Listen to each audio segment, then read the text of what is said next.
This is an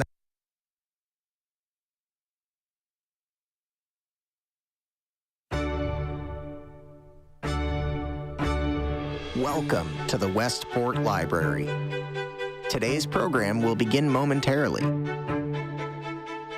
Supported by Verso Studios, created locally and shared with the world.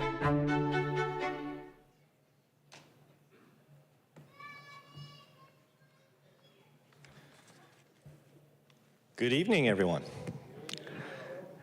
Thank you for joining us. I'm Bill Harmer, Executive Director of the Westport Library. Tonight marks an important collaboration between the library's Common Ground Initiative and the League of Women Voters of Westport as we gather for a community conversation with the town of Westport and the Westport Public Schools leadership team. Together, our goal is to present the rationale and objectives and processes behind the town's exciting capital spending projects in the years ahead. The Common Ground Initiative, led by the Westport Library, serves as a platform for fostering public discourse on issues vital to the well-being of our community. Our goal with Common Ground is to illuminate critical topics and provide avenues for civic dialogue. We invite all community members to engage in thoughtful discussions, seeking collaborative solutions that benefit us collectively. Democracy thrives when individuals actively participate in informed conversations about matters that impact them and their community. Civil discourse stands in stark contrast to the regrettable instances of vitriol, bullying, harassment, threats, and name-calling, which is currently pervasive, even occasionally, unfortunately, in our community. Civic engagement lies at the heart of a democratic society, embodying promise, opportunity, and responsibility. Particularly in today's polarized environment and climate, bolstering civic engagement is absolutely essential. Our Common Ground Initiative then serves several crucial purposes: encouraging meaningful and sustained community contributions, cultivating inclusive environments where individuals of all backgrounds feel valued and heard, building capacity to address complex issues, promote community healing and embrace change, and strengthening democracy and fostering resilient communities. Research and experience affirm that engaged residents contribute to positive futures, facilitate informed decision-making on complex challenges, and enhance local economic vitality, public safety, and community stability. Beyond merely hosting events, the Westport Libraries aspires to spark conversations by addressing emerging and sometimes contentious issues in a safe, impartial environment where all perspectives are respected and valued. Public libraries, especially the Westport Public Library, must serve as welcoming spaces where every individual feels valued, making them indispensable resources for enriching civic life and addressing evolving community needs. That's the focus of our Common Ground Initiative. So moving forward, we will be continuing this work with ongoing, multifaceted efforts, endeavoring to offer diverse formats, topics, and engagement opportunities. We are committed to nurturing an ongoing dialogue that promotes understanding, collaboration, and progress. To achieve this, we will provide strategies and tools for effective conversation, prioritizing dialogue over entrenched positions, fostering relationships with individuals holding differing viewpoints, and enhancing self-awareness, among other vital skills. So stay tuned for future announcements about other Common Ground upcoming activities. We really appreciate your presence and being here with us tonight. And without further delay, it's my pleasure to introduce Becky Ruthland, representing the League of Women Voters of Westport. Betsy will be moderating tonight's discussion. She brings a wealth of knowledge and expertise to the table, and we're honored to have her guide us through this evening's conversation. Becky.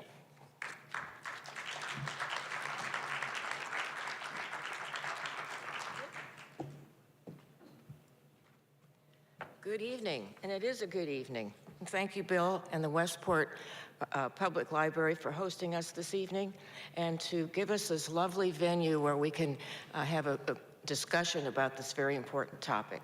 My name is Becky Ruthven. I'm the co-president of the League of Women Voters of Westport. We are grateful to have the Westport Library's Common Ground Initiative partner with us to host tonight's theme of community conversation on capital planning. But first, I'd like to thank some dedicated public officials who encourage the League, encourage us to host this event tonight. I want to acknowledge Jim Foster, Nancy Kale, Jeff Weiser, Lee Kanan, Lee Goldstein, and my favorite neighbor, Brian Stern. The League recognized that this was an opportunity to promote civic engagement as we learn about the 5- and 10-year capital planning process and the need for improvement in our town's infrastructure. As Bill noted, the Common Ground Initiative, committed to hosting positive and productive conversations on challenging topics, could not be a better partner for us. The League would also like to personally thank the speakers for tonight's program, but also want to thank the Planning Committee and its library staff who worked so hard for this event. And they are, thank you to Jim Marpy, Velma Heller, I'm going to mess this up every time. Gail, Sherry Gordon, Joan Gilman, Jennifer Keller, E.J. Crawford, Robin Powell, and Carrie, there's another one, Gerlach. How's that?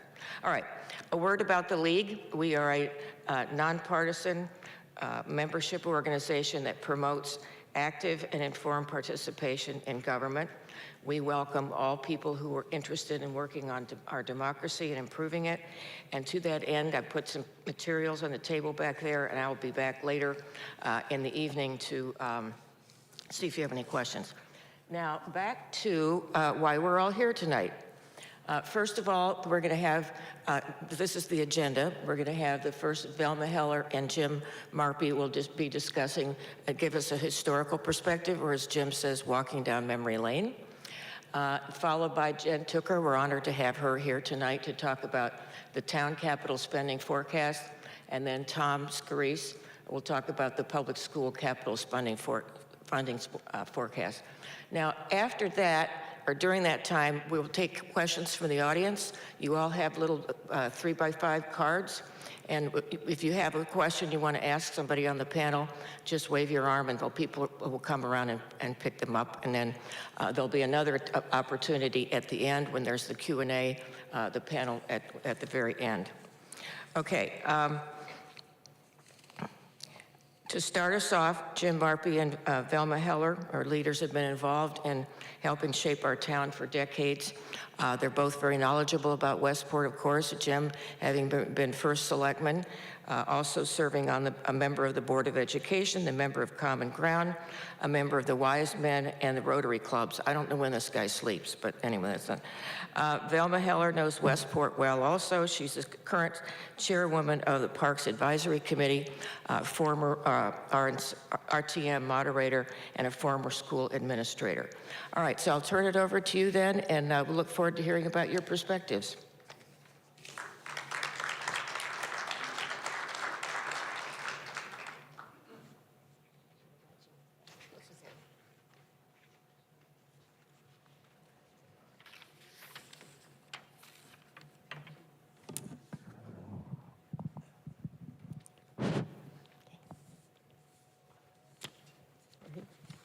Okay, good to see you all tonight. We want to share some of our perspectives on the town. I guess everyone sees things in his or her own way, and I think we, in our particular experience, have a view that we would really like to share. I've lived in Westport for 60 years as a parent, grandparent, a teacher, a principal, and as an active participant in our town legislature. I have had a very personal relationship with times that are changing, and they keep changing. Just as special family events make personal memories for each of us, significant developments that have changed our town are also milestones that mark various stages of my life and probably yours. From its very first days, the town regularly engaged in major infrastructure projects. As befits a community historic commitment to education, the first 4 or 5 public buildings in our community were one-room schoolhouses. And the one remaining example, Adams Academy, still stands on Morningside Drive North, built in 1837, the first structure built with taxpayer funds after Westport became a town in 1835. And you know, Velma, I bet there was controversy over the cost and location even then. You bet. But from time to time, we've spent our good fortune to receive donations from generous townspeople, as it was with the First Staples High School. Here we are. This was, according to Dan Woog's history of the Staples High School, Horace Staples, who provided the funding, did this in order to create a suitable building for a schoolhouse, something more than a schoolhouse, I suppose. But now I couldn't find any record of the cost. I'm guessing it was not in the millions. But unfortunately, also established the bad precedent of being finished later than planned. Of course. So regardless of the importance of some projects today, unfortunately, we can't really count on that private funding the way we did. But that's what we're here to talk about tonight, is the role of public funding and also private partnerships in making some of our capital projects happen. Long before any of us came to Westport and up until the present day, certain crucial dynamics have shaped the direction of change in our town. These are evident: demographic trends, economic cycles, public attitudes and appetites, involved citizenry, and insightful leadership. A keen awareness of these dynamics at a critical inflection point enables smart decisions that are both realistic and visionary. Tonight provides an example of these dynamics in action. So let's start kind of closer to within memory of at least some of the people in this room.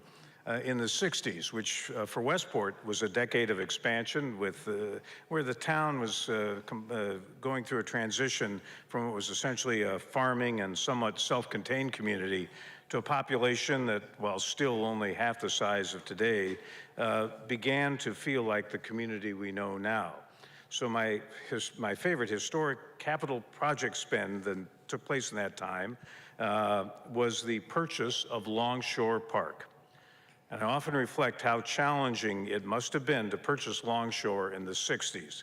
Now, it only cost the town $1.9 million, but that translates to about 200 million, or I'm sorry, 20 million in today's dollars, with a population that was maybe half the size of it is now, and certainly a different household economic base. And I can almost hear the voices in Herb Baldwin, my predecessor at that time, in his office, and probably the RTM meeting that went with it. Oh, yes. That approved the purchase. That why do we need a public golf course and tennis courts? We can't afford this. It'll cause a huge tax increase. And probably my favorite, although they wouldn't have used those words in the time, but where's the transparency in all this? Notwithstanding the recreational opportunities associated with Longshore Park, I believe the residents of Westport understood and had the wisdom to see the potentially negative impact on Westport had what we now think of as Longshore Park as on the Westport's quality of life, had that acreage been turned over to private development. Imagine it was 1964.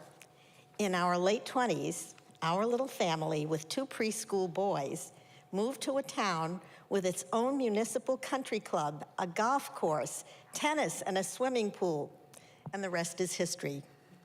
We moved quickly to the 70s. It was a decade marked by declining school enrollment, a softer economy, and tighter purse strings. 5 of 8 elementary schools were closed and students redistricted, ours included. Some folks felt that school enrollment numbers would never recover. Most of the closed schools were creatively repurposed. Bedford Elementary School became Town Hall. Hills Point Elementary School became a preschool complex. And then we come to the 80s, a decade of adjustment reflecting transiency as corporate families moved into and were transferred out of town. The original Saugatuck Elementary School was transformed into the Saugatuck, a modern elderly housing facility. School enrollment showed signs of growth. The town remained focused on important infrastructure projects, such as a new central fire station. This happened 45 years ago. The 90s, Jim, tell us more. Well, the 90s and through 2005 signaled the start of a major cycle of capital spending driven by both ends of our demographic spectrum, both seniors as well as new families with children who were coming into the school system. We saw the purchase of Barron South and the opening of the Westport Senior Center. We'll have that picture. There we are. And also with the reopening of the newly renovated Greens Farms Elementary School, which we needed because of the burgeoning school population. Then, in the early 2000s, we saw a brand new Bedford Middle School coming online, and then followed from 2003 to 2005, the rebuilding of Staples High School. Unfortunately, Horace Staples did not contribute to these efforts financially, and together, these projects, along with a few smaller ones, created a public debt burden that peaked around $200 million. That's well over $300 million in today's 2024 dollars. And yet, we retained our AAA bond rating, and we paid it off while maintaining one of the lowest mill rates in Fairfield County. And so we come once again to the concept of insightful leadership. Why all this attention to the past? Not because history repeats itself, but because knowledge of what has come before empowers us to think ahead.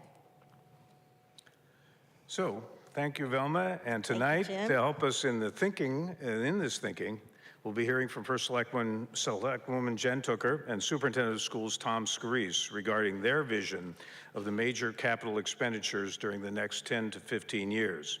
And after that, a panel of public financing experts to help us understand how the likely $300 to $500 million associated with those projects can be financed in a way that minimizes the impact on our property taxes while helping us achieve the quality of life and the operating efficiencies associated with all those initiatives. So as Velma and I leave the stage, I'd like to welcome our First Selectwoman, Jen Tooker.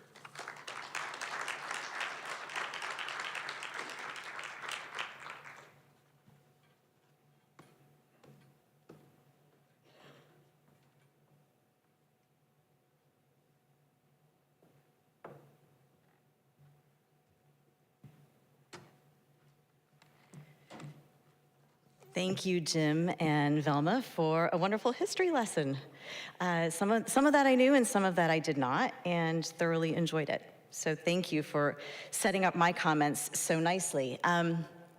Before I talk to a couple of slides, I thought it would be worthwhile to share with you some of my thoughts when we think about long-term capital spending. And I think that Velma and Jim both used insightful leadership a couple of different times. And so I guess, I'll start with sort of a funny note from how my brain works. Coming from the private sector and into the public sector. In the private sector, leaders are really rewarded for being strategic. They're rewarded for being out ahead of the curve.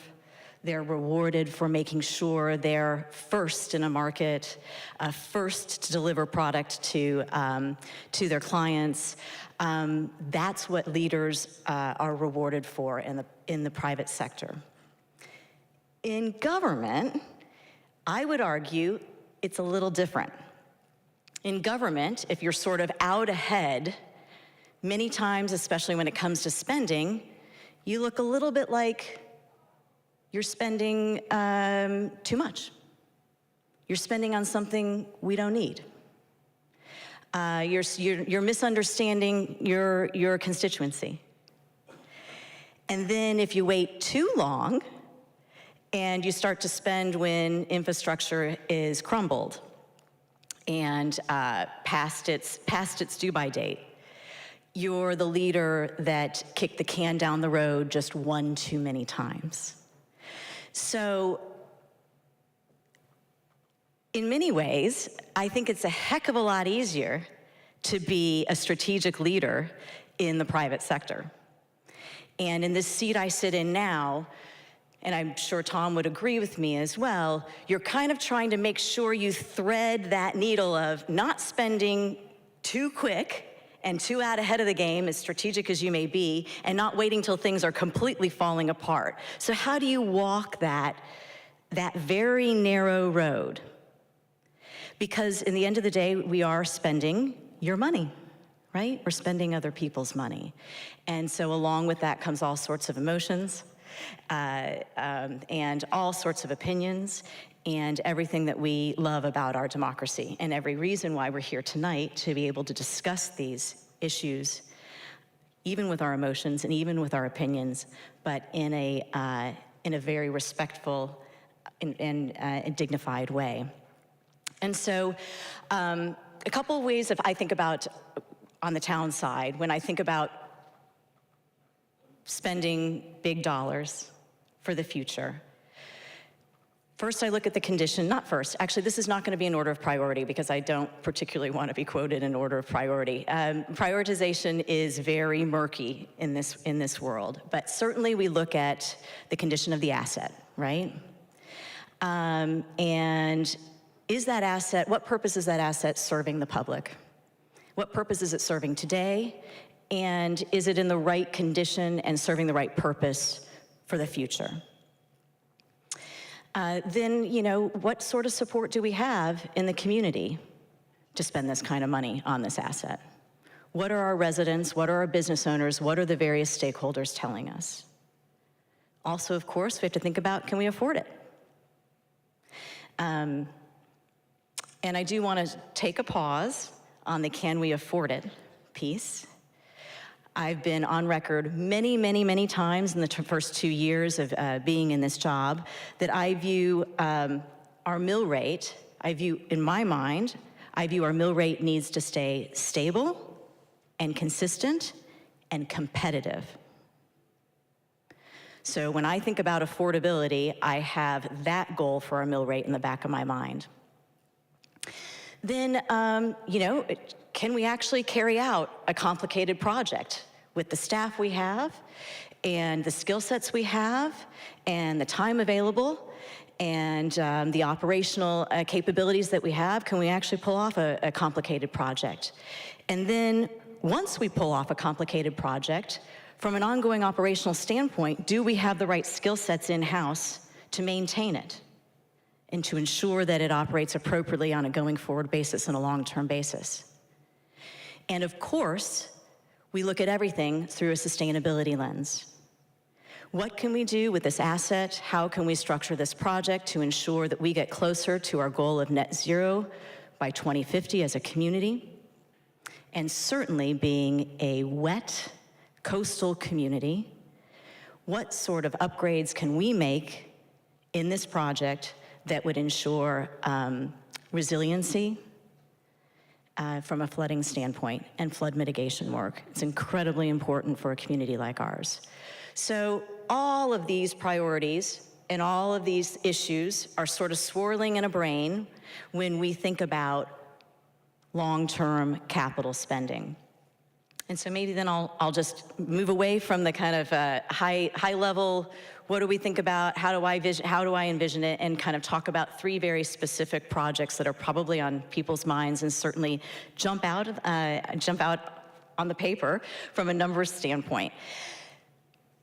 The first project that we started to talk about just recently is we are looking at whether or not it makes sense to build a combined public protection facility where we would house fire, police, and EMS in the same building. And so how did that come about? And just to be clear, it's a $90 million number on the 10-year capital forecast. And we just put it on in the last 6 months, but we've been working on this project, and a few people in the room, like Sherry and others know, we've been working on this for basically since the moment I walked into this job a little over 2 years ago. So where did this come from? We undertook a study as a community in 2018 on our firehouses. I think it was Velma that mentioned that we built those in the 80s. Well, some of them are much older than that, but certainly headquarters was built in the 80s. So we undertook a study in 2017, 2018 to think about what we needed to do with our firehouse assets. We also looked at equipment as well. I think Lee Caney was part of that study, who's here tonight. And as a result of that study, and as a result of where we thought the fire service was going as a community, we and the consultant came up with a joint between the 4 firehouses, about $70 million of capital spending on the 4 building assets, just the building assets alone. And then COVID hit. So I come in 2021, and I'm looking at the capital forecast, and I'm looking at a $70 million number associated with 4 firehouses. I'm looking at nothing associated with our EMS or police department headquarters. And as many of the Board of Finance members did, I went around and looked at those assets, and I thought, I'm not that excited about putting $70 million into these 4 assets, with absolutely no dollars allocated to EMS and PD. So I went to our 2 chiefs and I said, think big. Tell me what's going on. Think about what, tell me what other communities are doing. Think about what our community needs. Think about the demands on your agencies. By the way, year over year, just last year, every single one of our agencies, all 3, their calls were up 6%. And that's a trend we're seeing over and over and over again on an annual basis. Think about response time. Think about, really what is your job going forward, and what do our residents demand out of you? And then we did a lot of research, not spending any money. Visited a few different communities that had these joint public protection facilities, and thought that it was worth putting an option in front of the community, and certainly in front of our funding bodies, of how to spend that $70 million plus differently. And so now, just to be clear where we are in that project, is we have just asked the Board of Finance, and they approved it, and we are in the middle of asking the RTM to approve an appropriation to go out and do basically a schematic on a building. We clearly had the specs from the fire study we did in 2018. We've confirmed that those specs are still appropriate for this. So we now need to pay an architect to basically spend time with our PD and EMS and better understand their needs from a building standpoint, and then be able to do a very rudimentary, high-level schematic of what that building would look like. And not only the building, but what we would do from a standpoint of storage of equipment, what we would do from a standpoint of ingress, egress, what we would do from a standpoint of associated parking. So that's where we are in that project. Second project, Longshore. Another number that kind of jumps out at people off of the 10-year capital forecast. We just completed a 10-year Longshore capital improvement plan for the entire park minus the golf course. Why did we do this? It is, I'm sure, clear to all of you in the room, and you probably would agree with me, and many of you may be actually using our recreational assets very differently since COVID. Our residents, there's a renewed interest in lots of outdoor activities.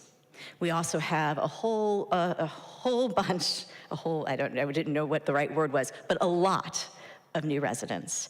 While absolutely our schools, our world-class schools, absolutely attract new residents and families, our recreational assets do too. without a doubt. And so what did we need to do to that park that we so happily, thank goodness all of us are so happy that in the 1960s we had leaders to basically have the foresight to buy that property. And by the way, as the story goes, there was no public meeting. As the story goes, it was a deal around a dinner table. Those were the days of transparency. So anyway, we now have this beautiful asset, and is it really meeting the recreational demands of our residents now and in the future? And we came to the conclusion we needed to do some work. So the plan includes, let's see what the pictures look like. The plan includes everything from and starting with basically moving the really ugly maintenance shed that everybody takes a look at when you're driving basically in between the beautiful Inn at Longshore and our tennis courts. And so we would tackle that first, plus pickleball courts. And then and it also includes a golf clubhouse. It includes additional paddle courts, upgraded tennis courts, and an upgraded pool facility over the 10 years, and it's about a $40 million, and that's with escalators embedded in it. That's about a $40 million in totality project. So again, making sure that our assets are not only serving the needs of our residents today, but making sure they think about serving the needs for tomorrow. And a project like that, and I hope many of you participated in the surveys, and there'll be more as we start to actually put shovels in the ground or think about putting shovels in the ground on some of this. You know, a project like that, we really want lots and lots of public feedback. So we held multiple public charrettes. We distributed multiple surveys via email, and really took feedback from the public seriously, because a project like that, what we do with it, how we spend our money, what upgrades we make, really touches every single one of you, and we want to make sure that your voice was heard. Oh, and the Inn at Longshore, thank you. So as part of, and where's Michael Ryan? The lights are super bright in my eyes. There he is. Can we just have a little, so quickly, Michael Ryan is a principal with our tenant at the Inn at Longshore Partners, and I want to they've done a fabulous job at the Inn at Longshore, and I'm going to tell you what they're going to do for us in 2025. So when we renegotiated our lease last year, we were super lucky, and where's Brian? Brian was here. Brian Stern, is he? Okay. We were super lucky with Brian Stern was part of the negotiating team, and a group of us felt very blessed that this group of experts in the leisure industry associated with the Delamar in Southport, associated with Artisan, associated with many other luxury properties, not only in New England, but across the US, that they were excited to come in and be our tenant and to kind of really think about what we could do to raise the standard of the Inn at Longshore and the associated restaurant there. And so as part of the renegotiation of the lease, Michael and his team have agreed to spend $8 million of their money to update the Inn at Longshore. And it's going to happen in 2025. All the approval processes are absolutely happening as we speak. And we couldn't be more delighted and more pleased with our partnership. And we couldn't be more delighted and more pleased with how they are visioning the property. So it's a wonderful asset for the entire community, and a super big thanks to Brian and the negotiating team to make that happen, and to Michael and his team from an operational standpoint. So that's Longshore. And then the third project, big project that I'll talk about real quickly is downtown. It is absolutely our priority to ensure that downtown is a destination. And what that means is it's not only a place to shop and eat, but it's a place that people want to spend time outside of only shopping and eating. So it means that we wanted to increase green space. We wanted to tackle pedestrian safety and make sure that it's a walkable downtown. We want to ensure vehicular safety and circulation is appropriate downtown. We want to actually embrace our river rather than turn our backs on our river. Many surrounding communities would give their right arm to have a river running right through their downtown, especially one as beautiful as Saugatuck. And so all of those issues, and by the way, this is where sustainability really comes in. Not only did we want to make our downtown more sustainable, we wanted to make it, and we need to make it, more flood resilient. It's not an option. It's a must. And so where are we in the project right now? If the bags under my eyes are really big, especially in these bright lights, it's probably because I was on a call with the P&Z till almost midnight last night. We are in the middle of asking for permission from the P&Z to, I guess it's actually, permission isn't the right word, to get the design specifications we have for the Parker Harding parking plaza, to get those approved.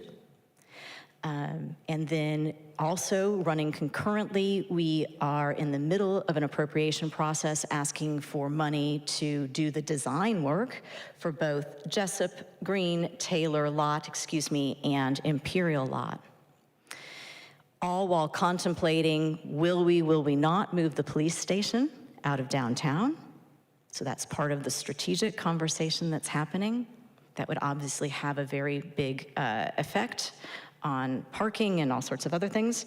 And then also, really,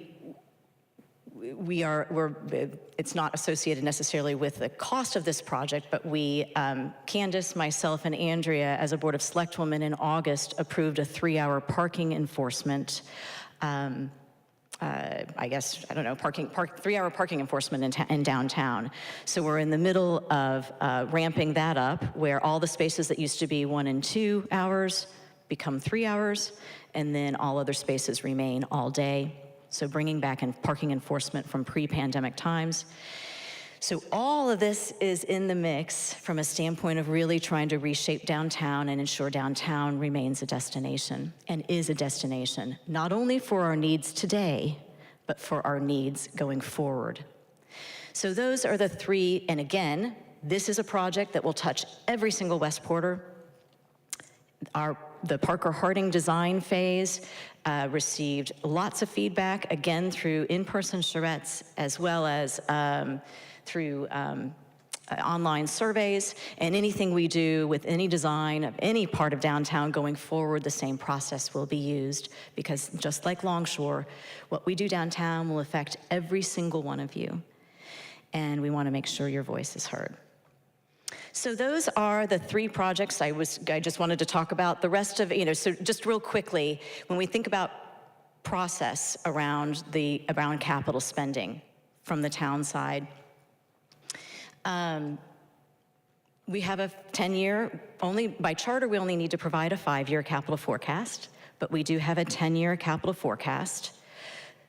What's on that capital forecast is as big and as costly as some of this, as well as there's lots of sidewalks, lots of bridges, lots of culverts, lots of pieces of equipment that DPW, PD, FD, EMS needs.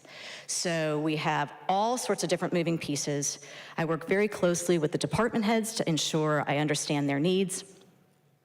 We map it out in on a 10-year capital forecast. Our process by charter is that we update that once a year, and we present it. It doesn't get a vote, but we present it to the Board of Finance once a year for a discussion. It doesn't get a vote because it's truly treated as a living, breathing document that changes quite frequently. I'll give you an example of something that wasn't on the 10-year capital forecast, but we did just receive a capital appropriation for it. We realized we needed to put in, as we've been trying to upgrade our fields around town, our youth sports fields, or our sports fields in general, not just youth uses them. At Coleytown Middle School, we realized the irrigation system, one of the reasons we've been having a lot of trouble with that field is that the irrigation system has not been working, and it's not been working for years. So we needed to replace that. in order to make sure that we could actually get that field properly operational. So that's about $100,000. That didn't appear anywhere on the capital forecast. So this is what I mean about how this kind of is a living, breathing. I mean, so that's just a great example of something that popped up, was critically important for all sorts of reasons, and we asked for that appropriation, and we're given that money. So again, back to process. We had this document. It's a work in progress. It's updated once a year.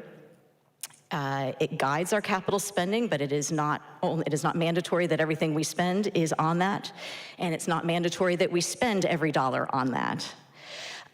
We present it to the Board of Finance, we have a discussion, and then when we are ready to actually ask for an appropriation, how our process works, and it's different in every community, is we take one project at a time, take it off the capital forecast, and ask for the money in an appropriation. And our funding, we have 2 funding bodies in town. It starts with an ask at the Board of Finance. They take their vote. They have their own process. Many times they double bounce something that's over $1 million. I'm going to look at Lee. Typically about $1 million, you double bounce it, which means when I say double bounce, that means they have 2 public hearings on it. They ask a lot of questions. They receive a lot of feedback. That comes off the capital forecast at my request. It comes off the capital forecast and becomes an appropriation at my request and my department head's request. And then, depending on what the Board of Finance does, if they approve it, it moves on to the committee structure of the RTM, and then the RTM is the ultimate decision maker when it comes to appropriations. So that's our process. I've talked a lot. Tom, are you? Yeah, I think I can. We have time for questions later? Okay, oh yeah, great, all right. So, with that, I'm going to turn it over to Tom Screese, the superintendent of our fabulous school system, and he will, I'm sure, share with you some of his thoughts on his capital forecast. Thanks.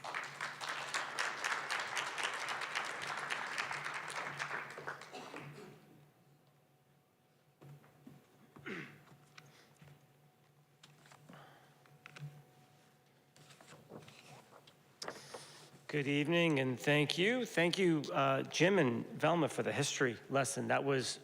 It really was interesting to hear that, because a lot of challenges are quite similar over time that we're faced with, and the town has overcome those in the past, and we will in the future. I'm going to pick up, if I can, right from where Jim and Velma left off, which is right about the beginning of the 21st century, because public schools in Connecticut in particular experienced a bit of a challenge with funding, capital funding. In 2008, when the Great Recession hit, there were tremendous pressures on operational budgets, and a lot of superintendents, and I was part of the central office team in Weston at the time, we were so focused on protecting teachers and protecting faculty and programs that we were perfectly fine to push capital projects off. And I think that was probably a consistent strategy across the state, was protecting programs, protecting your staffing, and just delaying and pushing off capital projects. That led to greater problems 5, 10, 15 years later, which we're kind of seeing around the state, and we're not immune to that. Fast forward to when I was hired, I began in July of 2020. I like to say I parachuted in right in the middle of the pandemic. But that was also on the heels of the CMS closure to deal with issues at CMS and to renovate. One of the first comments made from the Board of Finance to the Board of Ed at the time, and really directly to me, was, whatever we do with facilities, no surprises.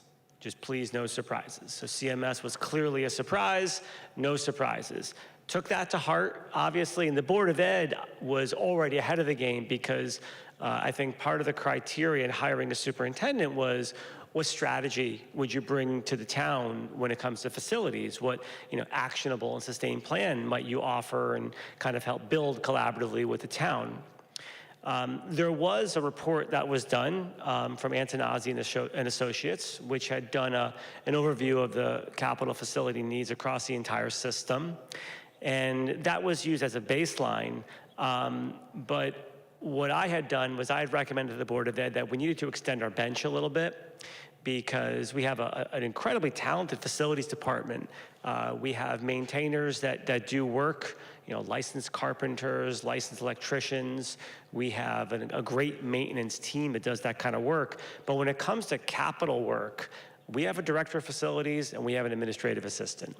And when you're trying to have a facilities director manage both any kind of capital projects, which can be very time consuming. If you've done a project in your house, just imagine the amount of time in a school, a public facility. We needed to extend our bench a bit. I made a recommendation to the board was to partner with an organization called Collier's Project Leaders. And what we did with Collier's was we were able to, in about a 6-month time period, a little bit longer, review that fresh eyes on the Antonazzi report, but also do walkthroughs in all of our schools for a current status to cross-check the recommendations of the Antonazzi report and benchmark where we are. But what was different and significantly different, which was something that was recommended, that I recommended, was that we focus on really 2 things. Focus on the priorities in our plans of keeping our buildings dry, number 1, keeping them warm when they should be warm and cold when they should be cool. So what does that mean? That means that there's a lot of things we can do in capital work in a facility, but building envelopes and building mechanicals were always the first on the list, always the highest priorities. We then developed a 5 to 10 year, we have a 5-year version and a 10-year version, capital plan based on those priorities. So it's on our website. You can go on our website, click facilities, our current 10-year plan, which gets refreshed every August and presented to the town September and October, has those priorities front and center. At the same time, which we'll talk about later, I won't spend any time on right now because I was told I have 10 minutes tops, is that we have something very unique in Fairfield County and very unique really, I think, around the state, except for the urban areas, is quite an explosion in enrollment growth, comparatively speaking. Now, explosion, no, not like those big boom explosions, but as John Barras will share later, we are the only district really with a positive increase of enrollment in the entire region. And at the K-5 level, it's quite profound. It's 12 to 14% or so in that range, where every other town, Darien, New Canaan, and Wilton, flat. So that has really posed quite the challenge for us as I talk about some of our facilities plans. You see long lots here, which I'll get to in a second. That has really stretched us because when after we kind of got on the, I wouldn't say the back end, but at least kind of got my head out of the woods on the pandemic, I started to look at some of the old documents and reports, and I noticed in 2019, just a year before I arrived, there was discussion of closing an elementary school. That would have been catastrophic if we had literally mothballed the school because you can't just then open it up again. That would have been a real problem. So no one could have foreseen the pandemic. No one could have foreseen the impact on enrollment, but here we are. And fortunately, there was a pause there. We didn't do that, and we're fortunate now because we have really a perfect portfolio of 8 schools, which fits our enrollment and fits our enrollment over the next 5 to 10 years for projections. 5-year projections are great because they're based on birth rates. Those are good, hard numbers. After 5 years, you're kind of crystal balling. But it's good to see over those next 5 years kind of where we are and how do we match our facility capital priorities with that. So in the summer of 2021, my first year under my belt, there was some reports at Long Lot School of some evidence of mold and some concerns of mold. Now, kids weren't there. This was in the summer. We had a real humid summer, and this is typical in school buildings in general. If you don't manage the air, if you have leakage of the building envelope, our humid Julys and August can really impact the interiors. We did testing, and we did find evidence of mold, surface mold and so forth, and we had to do a pretty big abatement project, take our auditorium offline at Long Lots for a period of time. We tested a number of rooms, and we were able to kind of get on the other side of that, but the real problem was that we had a root cause here. We had a building that was really past its useful life. You've heard that plenty of times. I'm not going to belabor that point, but the board commissioned an initial study of the building, and in January of that following year, 2022, 6 months after the summer, we did a pretty good analysis with Colliers of the mechanicals of the envelope, which is roof, windows, doors, flooring, and so forth. And it showed that through kind of the thermal imaging that the building was just leaking air from the outside and into the outside, really across the whole facility. And the window projects that have been put on pause for 5, 6, 7, 8 years certainly needed to be replaced. The roof, there are 3 different HVAC systems, and this has all been vetted publicly over the last year or so. But that was our first whack at the apple, was in January of 2022. In just 6 months, the Board of Ed had gone through another evaluative process and made the recommendation to the town in June of 2022 to take this building and with a test fit. With test fit is kind of a schematic of where a new school can go, not the level of detail that the building committee did, but the recommendation was for a new school. So we all know this is our first, biggest, highest priority right now, is to replace and build a new long lot school. We have ed specs, education specifications for that, which would cover programming for about 600 students comfortably, which is about 85% capacity. And that would leave the school at about 5 classrooms per grade level, which would balance out the rest of the school district for about 4 classrooms per grade level at each school, which is right about the sweet spot for 2,500 elementary students, which we see consistently over the next 5 years. I just got the 2-minute warning. I'm gonna go talk fast. The new long lots, the schematic, is this a schematic of the new long lots? This is a, not sure what this is, but it looks like a great new school, doesn't it? So we'll look to build a new school, but the long lots project has been talked about a great deal. Jim, if you can go to the next one. Is there a next one? Here we go. Because the next project really on the horizon for us is CES. We've just conducted envelope studies of our other buildings, our mechanical studies. We're in very good shape in our schools. Those are gonna last us a long time. Bedford Staples, Greens Farms, but CES is the next one that we're beginning the analysis of what needs to be done. Our first initial architectural study is that replacing this building is probably the wisest. That was a very initial study though. So we're gonna dig a little deeper. We're actually at the point of studying the septic fields right now and the entire campus to see, because it is co-joined with CMS, if we could, what can be done? What are our options here? But right now, the current recommendation is to build new. Now, this does not have the time-sensitive nature that long lots has. Long lots is 3 different HVAC systems, and the envelopes are on borrowed time. We will make it over that finish line, but certainly at a much different state and condition than CES. That is the next big project for us as well, and that we will be having ongoing discussions about.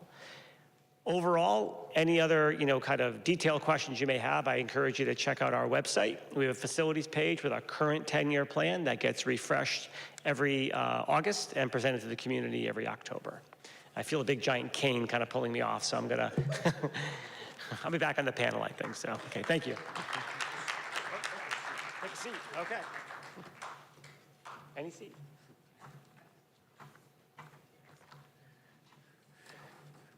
Thank you, Tom. Thank you, Jen. And I'm going to invite our panel of experts to come up and join Jen and Tom in a discussion. We'll focus a little bit first with just the smaller panel, and then we'll open up on the public questions to include Jen and Tom. So come on up. And by the way, this is a summary of what you just heard with a couple of, well, you heard about bridges and culverts and flood mitigation. Somebody will do the quick math and see that it adds up to maybe just short of 400 million. We heard 500 million as time. If all this would get done this week, I suppose that would, 400 million might be the number, but we all know that over time and inflation, those numbers will change. But that's kind of a quick summary, and that's the challenge. How are we going to pay for all the things we're going to do? Now, the next slide will, so I want to start by reminding everyone here what an extraordinary financial management operation we have in the town of Westport. Gary Conrad, who is our Director of Finance, and his team win every year awards for the quality of their reporting, but it's not just the reporting, it's all the financial analysis and detail that goes into it. I know there are a number of elected officials here who have gone through the budget process and realize the detail at agonizing levels that goes through in our budget process. So we are blessed as a community to have not only our employees, but also our advisors who are with us here tonight from a financial standpoint to be with us as well. And let me introduce that panel again to you. So Mike Andrianoff, who is our bond counsel from the law firm of Pullman & Comley. John Bears, our assistant superintendent, is going to talk about some demographic issues in a minute. Gary Conrad, our finance director, and Matt Sporndel, our bond strategy advisor from Fisk Advisors, a consulting firm. I worked with, of course, Gary, but Mike and Matt throughout my term in office, as Jen does now, and they gave us extraordinary advice. And normally I'm not a believer in market rate timing, but we timed our bond issues absolutely correctly and at the right times to get the best and most effective interest rates that we could. So I'm going to start, though, with John Bears to kind of build a little bit on what Tom was talking about in terms of demographics, but also to have him expand beyond just the school demographics and some of the implications for the wider population of the town of Westport. And then both Gary and John live in Fairfield and are very familiar with Fairfield as well, and some compare and contrast to some other communities as well. So John, and we'll bring up a couple of slides that you've given to the cause here. Thank you, Jim. Good evening, everyone. It's a pleasure to be with you this evening. I want to give some credit here to this slide. Our Chief Financial Officer, Elio Longo, helped put this together. He's not with us tonight, but he, as Tom will tell you, and actually a lot of people in the community will tell you, he's a numbers whiz. But the enrollment piece, Tom referenced this earlier. This is a 5-year look, starting from 2019 and then up to 2024. When we look at that increase and this is in particular, we're looking at the K-5 increase. I do want to point that out. Look at where Westport is at that 12.62% increase. Everyone else that was referenced, Darien, Weston, Wilton, New Canaan, Ridgefield, were all hovering around 2% with that K-5 increase. To put that in perspective, the budget that Tom inherited for his first year coming in, fiscal year 20, in that budget year, David Abbey, the interim superintendent, had put together a proposal with 108 elementary sections, a total of 108 across the 5 elementary schools. We started the 2020 school year, 2020-2021 school year with 115 sections. We went 7 sections over budget because we had such an influx of people coming, mostly from the city, but coming in and going into the schools. That number, when we look at it today, like this year, we are currently operating with 123 sections. So we continue to rise. Now we're sort of leveling off at this point, but I did a look back where in fiscal year 14, we were around 125 sections. And then we started seeing the steady decline in enrollment, as all districts in the area did pre-COVID. We just kept seeing that decline. And Tom referenced there were questions about whether we would close the school, would we, or at least, consolidate efforts a little bit. I think I was the principal of Greens Farms Elementary. When I took over that building in 2008, I had 24 sections. That would be 4 sections at each grade level. Going into, when we saw the drop in enrollment, Greens Farms had dropped as low as 18 sections in the building, so only 3 at each grade level. So all of a sudden, we make that rise back up post-COVID, and you see this. But it is it's very telling that Westport is obviously a very attractive community. It's not to say that the other communities aren't attractive in their own way, but to see this kind of an increase here relative to the neighboring communities is incredible. If we could look at the next slide. Now, when you look at this, which looks at K-12 enrollment, it may not be as impressive to see that, you know, Westport overall K-12 is plus 37. However, it's still on the positive side of that increased K-12. Whereas the other communities, we're seeing, you know, a negative number there going across the 5 years. The relevant point of this, though, is that that elementary group that is in right now will continue to rise up through the middle schools and up through Staples High School. And so while, you know, the overall number K-12, you may say, well, it's not a very large increase. You really have to look at that K-5 contingent. And the idea that we have to have that capacity at those elementary schools to make sure that we can maintain proper facilities and have the space available. We're projected over the next 5 years, as Tom mentioned, looking the next 5 years to be in that range of 123 to 125 sections. But keep in mind, there are so many grade levels across our schools that are at what we call the tipping point. It means that all it takes is 1 or 2 kids coming in that we didn't plan for, and we have to open a new section. So all of those things have to be factored in when we're thinking about facilities and making sure that we have the, you know, the proper capacity to welcome these students into our schools. So it just, this whole piece we thought was very important for the community to see as you're making these, you know, very large investments, these decisions about what to invest in. I think this is a pretty telling picture. I think, John, it would probably be fair to say that this also translates to usage of a lot of other facilities, too. This is focused on schools, but this also translates to use of our parks and recreation facilities, presumably the requirements for our public safety organization. I would ask our visiting experts their impression as they look at other towns and their growth or shrinkage around the line. Do you have any thoughts on that? Good evening, everyone. I'm Mike Andriana, partner at Pullman & Comley. So the firm itself probably represents about 100 towns in Connecticut doing its bond council work. I don't do all of them. We have a pretty big department, but I work with about 20 towns and cities.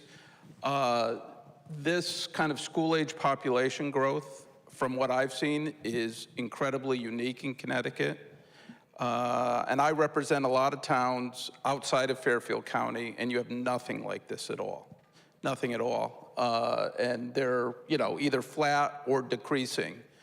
So that is unique here. I would say the other thing, and you've heard this tonight, what I think makes Westport kind of a little exceptional in what it does is its commitment to long-term planning.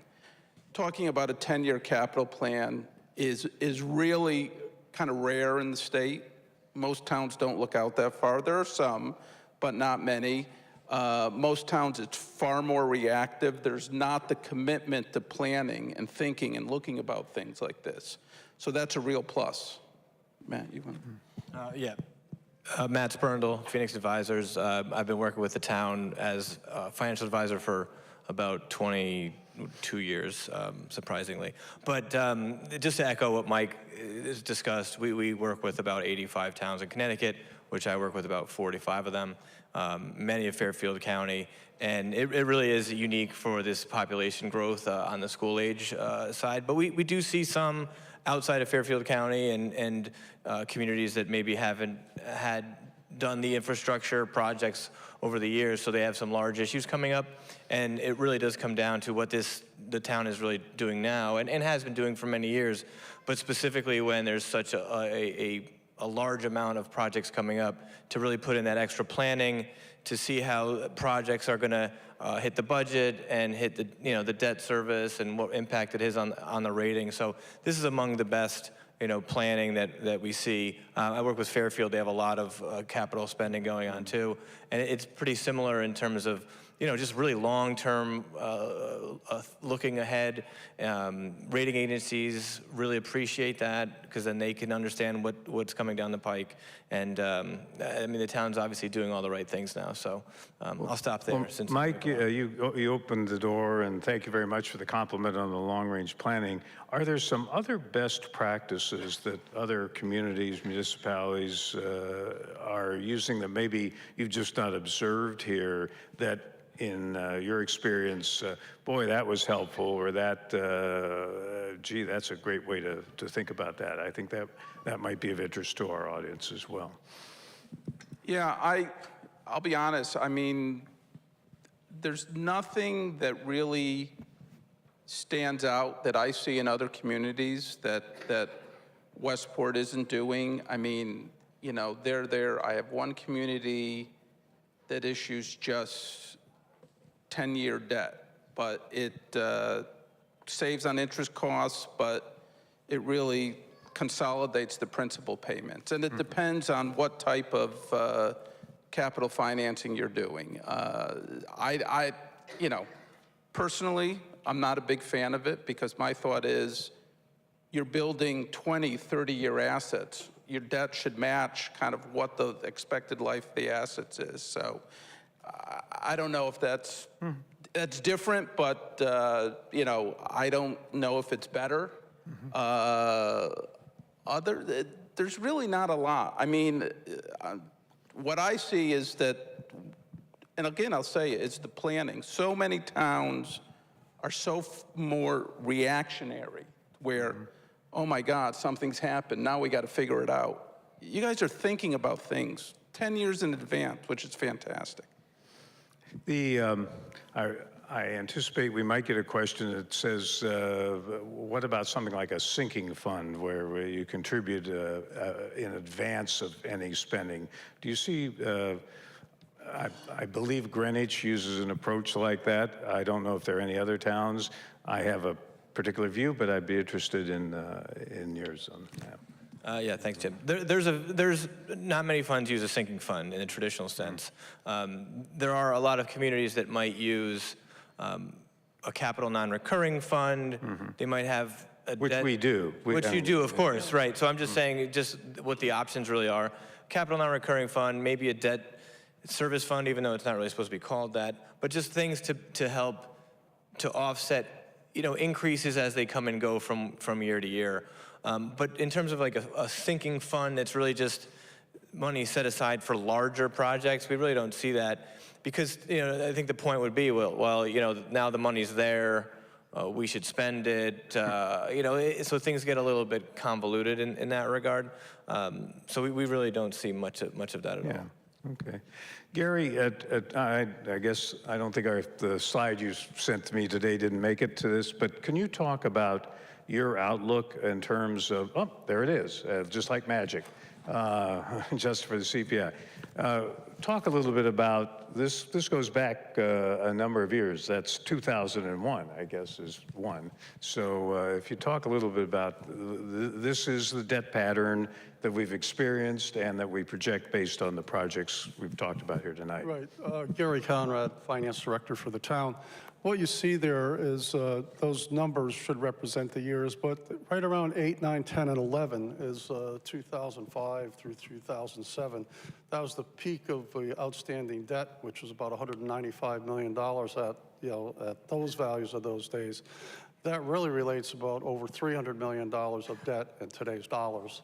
So with that, we're moving along. You can see that at the end of the point in time with the current 10-year plan, we go up to a little shy of 400 billion in outstanding debt.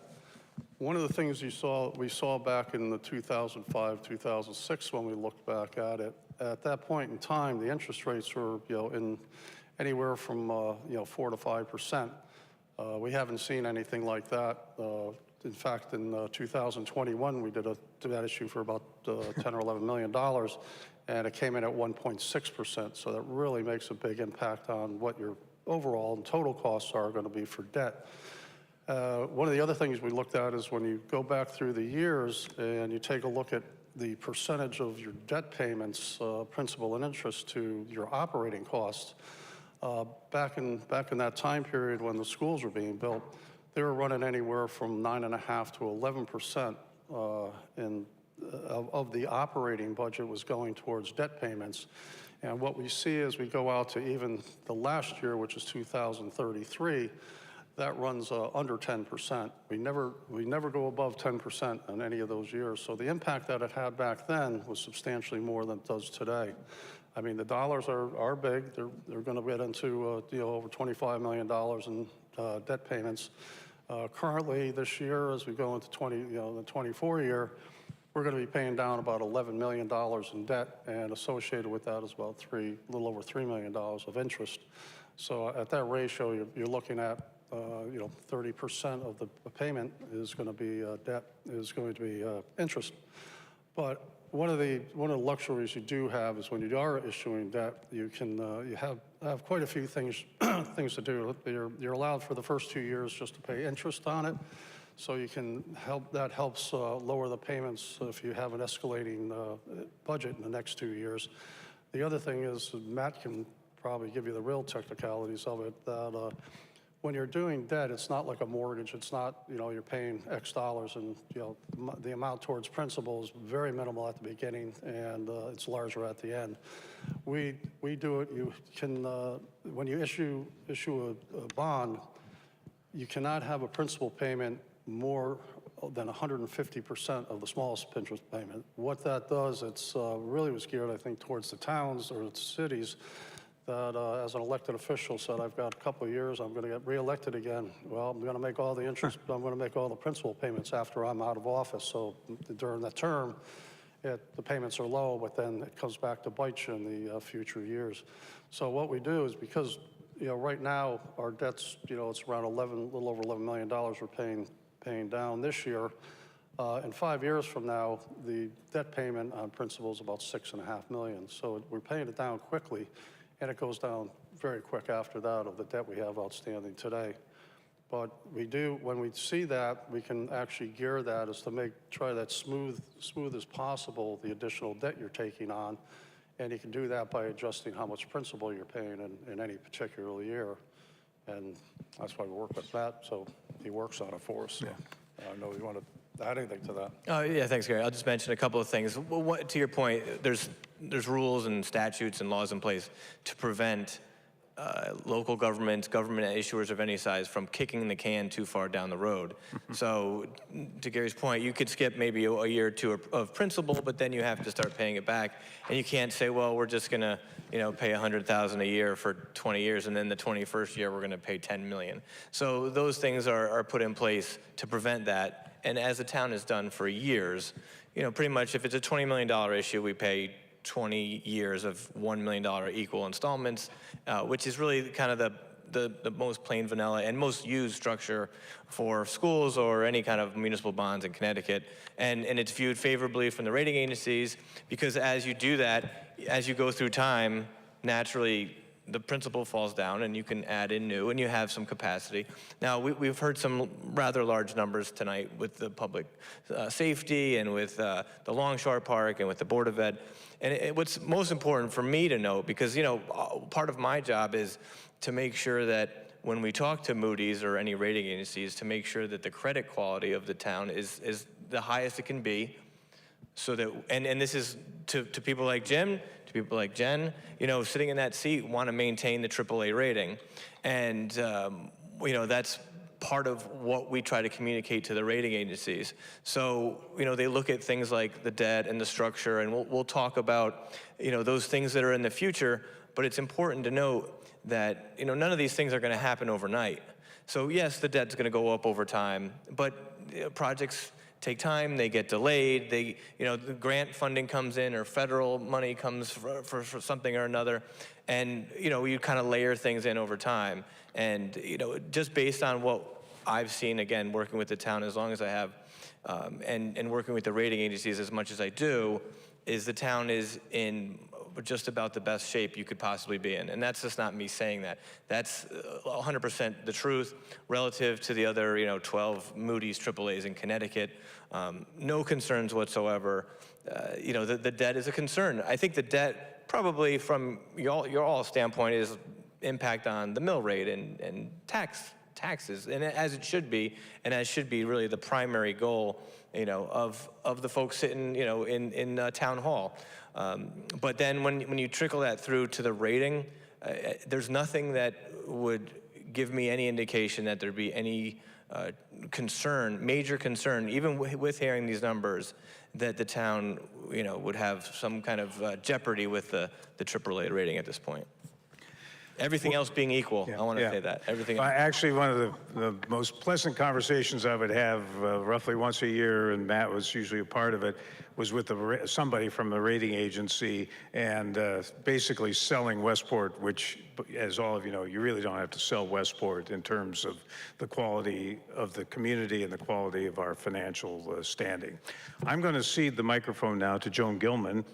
I think Joan is going to come forward. Hopefully you have some questions from the audience that may or may not include also Tom and Jen in the conversation.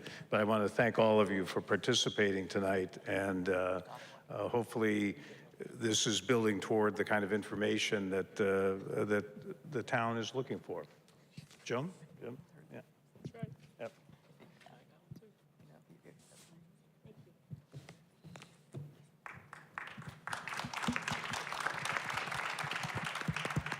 Thank you. The panelists and speakers have done such a fabulous job. We only have 2 questions, so I think we'll wrap up on time. The first question is really asking how the town thinks about maybe bringing back public-private partnerships and thinking about the future and thinking about whether it's net zero goals or AI or other real future opportunities for the town to be on the leading edge.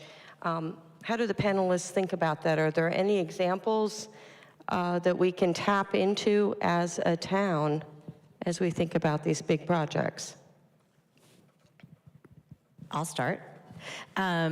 There's no bringing back public-private partnerships. It's actually always been a fundamental way we have approached funding some of our long-term projects. In the current 10-year capital forecast, about $25 million on the town side of the spending is actually earmarked as private funding. So, and that's associated with, we're looking at the golf clubhouse as being partially private, there'd be private funding involved in that. I just mentioned to you what was happening at the Inn at Longshore. Our turf fields, our strategy on turf fields for as long as I can remember, and I'm looking at Jim and probably as long as he can remember, is that usually if we are going to turf a new field for the first time, that the power users of that field contribute to that, and then on an ongoing basis, the town picks up obviously the operational maintenance and any replacement strategies that happen down the road.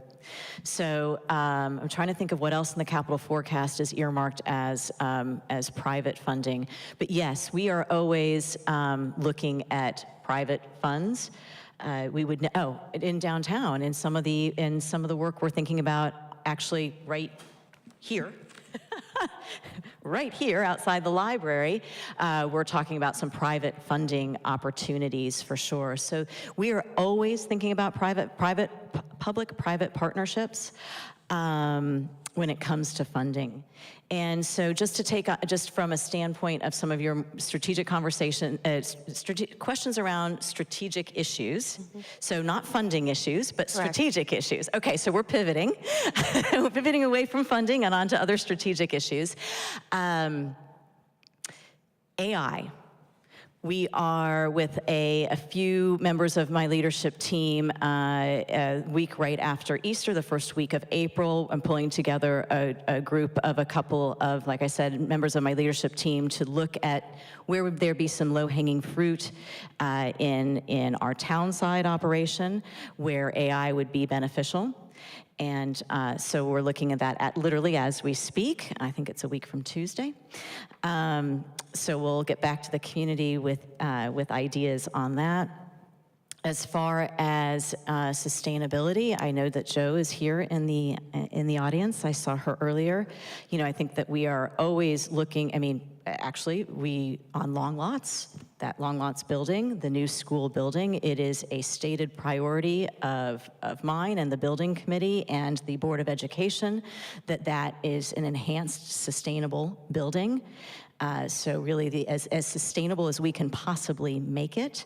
Certainly to the extent that we would build a new public protection joint facility, we would look at all sustainability options. We are constantly looking at ways to electrify our fleet. Sometimes we're able to do that in some areas of our fleet, and in other areas it's absolutely not appropriate. The technology is not there. The batteries are not good enough and to have enough juice from a standpoint of, certainly from a standpoint of our public protection heavier equipment. So we're constantly looking at that. And, you know, anytime we make an upgrade on an asset, we're always looking at it from a sustainable standpoint.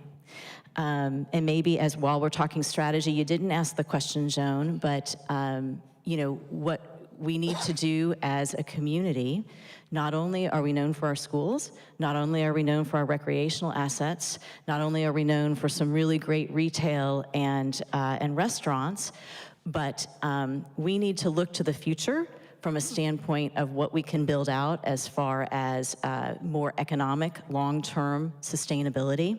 So we have launched a public-private partnership with a number of local tech and innovation funders and innovative funders and founders, and it's called Startup Westport, and it is our goal to make Westport the startup hub, tech hub of Connecticut. And so we are doing a lot of work to, like I said, be ahead of the curve, be ahead of what we know. I'm an economist by training. We know that everything goes in cycles, right? So we're trying to actually hedge our bets on the next economic downturn curve and make sure that we have built out, from a standpoint of a local economy, we've built out a reputation on something that's different than what we currently are known for. So those are all some other strategic objectives that we're working on the town side. Thank you. The next question goes to the topic raised by the panel, and that is the residents of Westport will always worry about the impact to taxes of this project. And I think it would help if you could maybe speak to what the process will be in considering and involving the public in that conversation, the way the government bodies will be involved, because it's early days. I'm not sure I understand the question. I'm trying to read off the card. And the gist of the question is, everyone knows that people will be worried about the impact to taxes of the capital spending. So how do we bring the community along so that they can participate in determining what they believe the town can bear at any one time? And this, I think, Jen, goes to your opening remarks of what you think about the mill rate, stable, consistent, competitive. How should the town discuss what those levels could be to be able to move forward with these projects? So when we talk about setting the mill rate, there are a number of levers involved in that. It is not it's not just a two-number calculation. And so when we talk about setting the mill rate, we absolutely talk about how much we borrow and at what rate. Okay, so there's a lever there from a standpoint of that. We talk about operational budgets and how much we're increasing our operational budget by on an annual basis.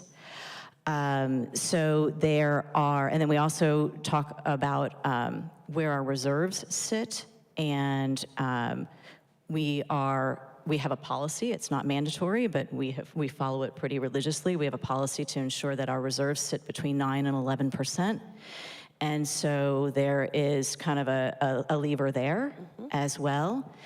And so to predict on a long term, to sit here today and say, if we follow that. If between Tom and I, over the next couple years, we managed to spend every dollar on our 10-year capital forecast, which is about $470 million, and people want to know what that's going to increase the mill rate by, we would not be being truthful with you if we actually gave you an exact number, because all of those numbers I just mentioned move around on an annual basis.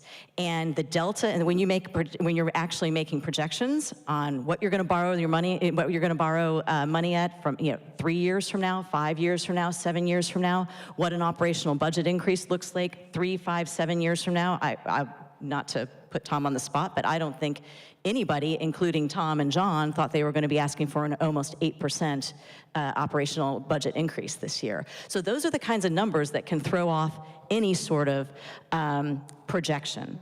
And so, I think that we have to talk as a community about every single project that we are looking to spend money on.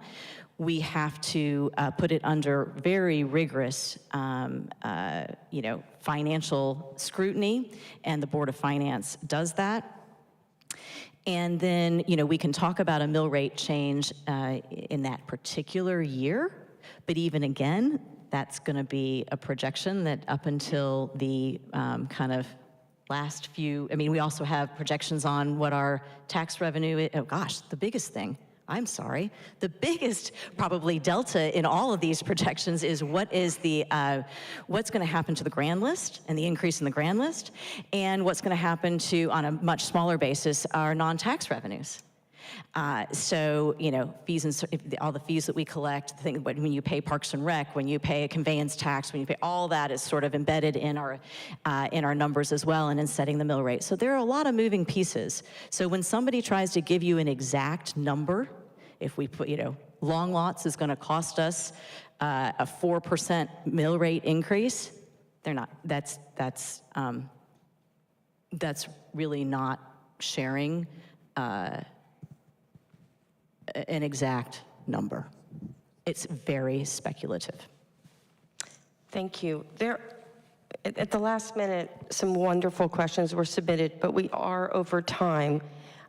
So I would just ask one more, if you don't mind, and that is, do you have a worry or concern about the future related to this topic that you'd like to share as a closing comment regarding this initiative, these initiatives? A worry or concern about this topic. I actually probably had a greater worry or concern 2 years ago, 3 years ago than I would now. The assessment of our facilities and the charge from the Board of Finance of no surprises, that certainly is something that I think has, allayed those concerns. That being said, there could be a surprise. Something could always happen. No one predicted a pandemic and an explosion in enrollment. So those kinds of things, those unknowns. I think what we have done on the Board of Ed side, taken a pretty big bucket of unknowns and minimized it significantly for the purposes of planning, which is what I'm hearing is planning is key. And that's something the Board of Ed's taken, I think, place a high priority on, is getting those unknowns into more knowns so we can plan more. So there's always going to be an unknown out there. I don't know what that is, but that would worry me, I guess. Thank you. Any final thoughts? I am so bullish on our future as a community. I think we have so many exciting, positive changes, some in an incremental way, some in maybe a little bit of a larger way ahead of us. And I'm not worried, but I take my responsibility as being, the leader of the community. I take that fiscal responsibility very seriously to ensure that we, as I said before, and I will continue to say it over and over and again, that our mill rate stays stable and constant and competitive. It is critical to the long-term success and the long-term competitive advantage we have as a community in Lower Fairfield County, and that is not lost on me. And I take that responsibility very seriously, but I'm really excited. Westport is on fire. Westport is just awesome. And we've known that. Now a lot more people know it. And it's just going to continue to get better and better. Thank you. I would really like to thank the panelists and the speakers and Jim and Velma for kicking us off. Thank the library and thank the League of Women Voters and the audience for joining us this evening. Have a lovely evening. We are concluded. Thank you all.